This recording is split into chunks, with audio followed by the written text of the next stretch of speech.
The Amateur is a 2025 film directed by James Hawes. Yeah, I never heard of him either. Now, this film was mostly made in the United Kingdom. I guess production costs are always going to be much, much cheaper when you're filming in a third world country.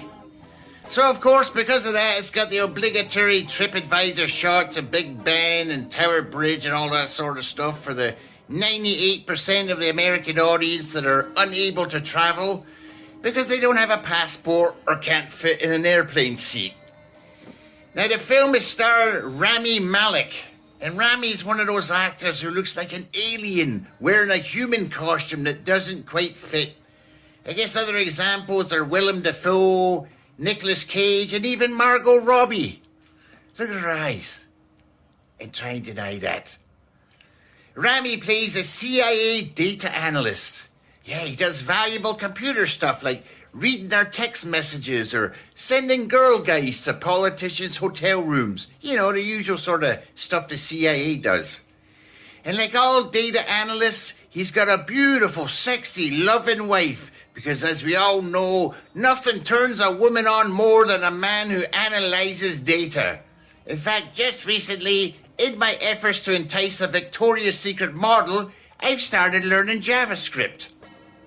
Well, for some reason, his sexy, loving wife decides to visit London, and then she gets killed by some terrorists.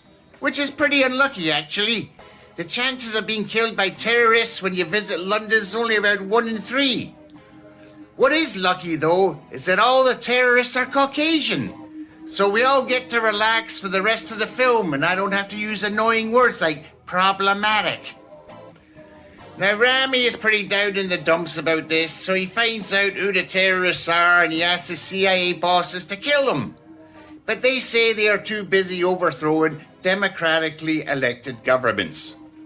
So then he threatens his bosses, saying, if you don't help me, I will leak information to top journalists about all the bad things the CIA has done. And you'll be in big trouble because you're really scared of the media, aren't you? The CIA bosses then spend the next 10 minutes laughing in his face and showing him photographs of those same top journalists having sexual relations with farmyard animals. So, like a lot of people who have had any interaction with the civil service, he says, bollocks, I've got some free weekends coming up. I'll just hunt down the terrorists myself. And that's the basic premise of the film. Young Sheldon does The Bourne Identity, or Revenge of the Nerds meets Mission Impossible, or Dumb and Dumber and Juice Bigelow spend a weekend at Bernie's with a Mossad